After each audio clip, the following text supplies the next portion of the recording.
Hey guys, Matthew Morrow, MorrowInvest.com. I want to bring you a tip of the day today. We're going through a house that I recently got back, and I think it's important that you see it.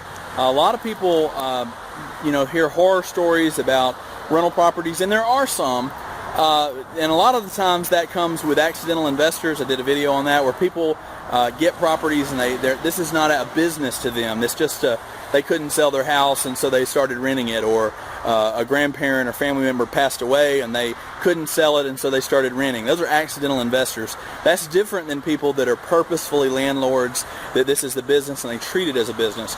So my feelings don't get hurt when I come back into a home, and yours shouldn't either if you're planning on being a full-time investor.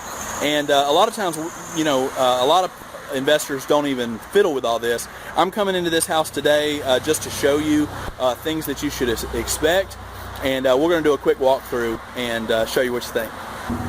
All right, guys, we're going to do a quick walkthrough on this property that I just got back.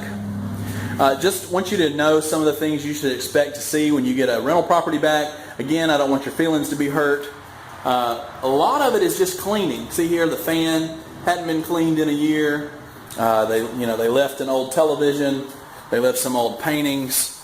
There's always cable wire. You'll find quickly that people won't make their rent payment, but they always are going to pay for their cable. So they always have that. Along this wall here, you see this line.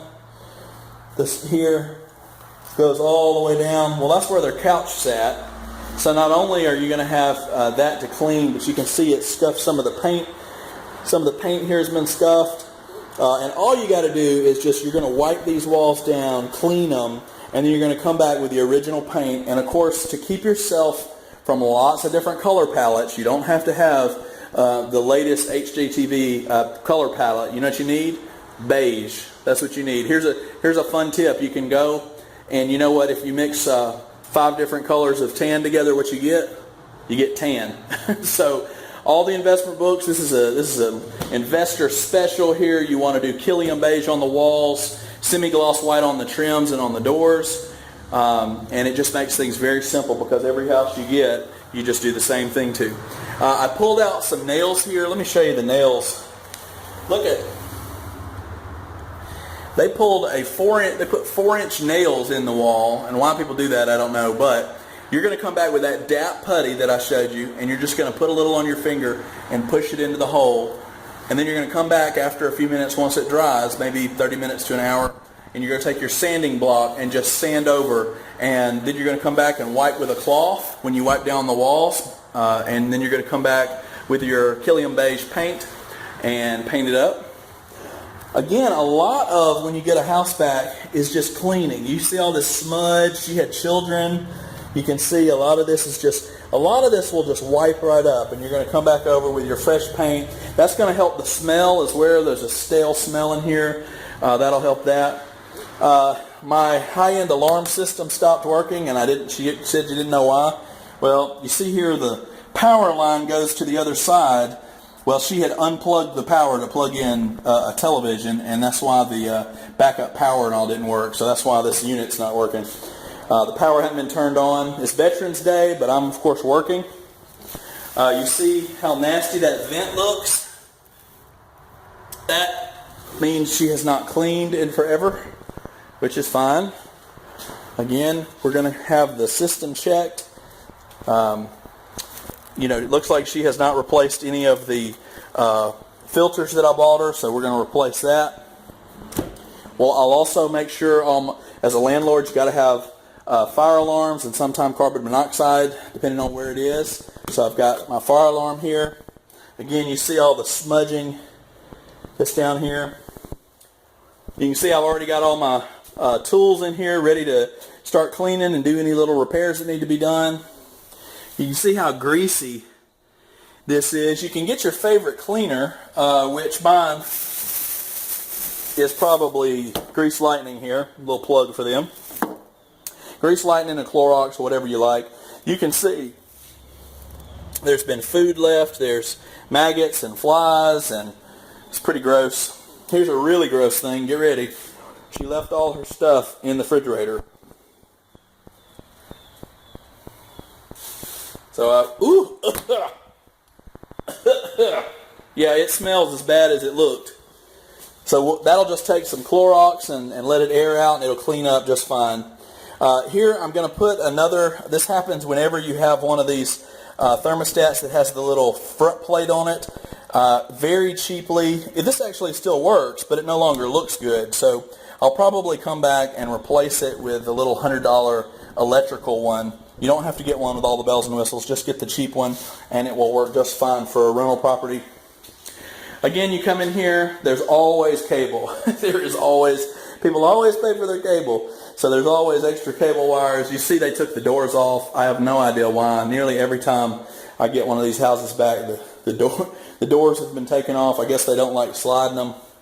Again, you can see most of this stuff, it looks dirty, and you just got to come back and paint it, and it'll be fine. Really in a couple of days, this place will be fine. You see here they took the doors off as well. There's a pile of extra stuff that'll either go to the Salvation Army or whatnot. Okay, so a lot of this is just cleaning. See? Doesn't look great, but you know what? In about 2 days, it will look wonderful. Hey guys, I had to get out of there. That refrigerator smelled horrible, as they do. But just wanted to finish up the video, let you know, people get so scared about rental properties, and they have these horror stories, and they're like, oh, well, don't people tear them up? Don't you have to clean them up? I haven't been in this house in a year, so I'm getting a year's worth of income for 2 or 3 days worth of work. So within 2 to 3 days, most of which I'm not going to do, I'm going to sub the cleaning, I'm going to sub the painting. I'm physically, as the investor, not going to do it. You can add value if you want to put your sweat equity in things, or if you're starting small, you're going to want to do those things to save cost.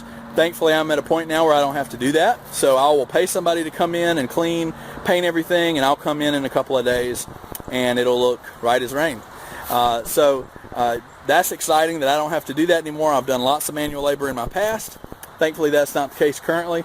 But a lot of people get so wound up about how risky real estate is, but the reality is I've gotten a year's worth of income for maybe a week's worth of work, and this rehab here, just fixing the little things in the wall, the cleaning everything and painting again, maybe take 2 to 3 days. 2 to 3 days for a year's worth of income is really great. Plus, I encourage you to look into all the tax advantages that come with real estate, owning your own business. Not only do you get all the tax write-offs for payments, insurance, all the repairs, all that kind of good stuff, any people you hire, you also receive the money as passive income, and passive income is taxed half as much as earned income. So passive income is very exciting. Any of your wealthy, that is where they have their money. They have it in tax advantage places. They are either locating their businesses, their home businesses, in tax income free states like Florida and Texas, or they're setting up their businesses in Delaware or Las Vegas, where they can have law protection for their assets. There's just a lot of wonderful things that come along with owning that. Not only those things, I get to provide a safe and clean, nice home for somebody to live. Everybody's got to have a place to live. I love being able to provide families with a roof over their head. That's one of our main essentials to life, and I'm so thankful I'm able to do it. I hope you guys, if you're interested, check out my mentorship. There's a lot of hands-on stuff. If you haven't signed up for a mentorship yet, I not only teach you about how to do real estate, but I also teach you how to do business. There's a lot of things, no matter if you're going to do this business or cleaning or painting or a lawn service or a restaurant, it doesn't matter what type of business you're going to do, because business is business, okay? So I'm going to teach you the things you need to know to do business the right way. And then as a byproduct, I'm going to talk about real estate, because that's my favorite business to do.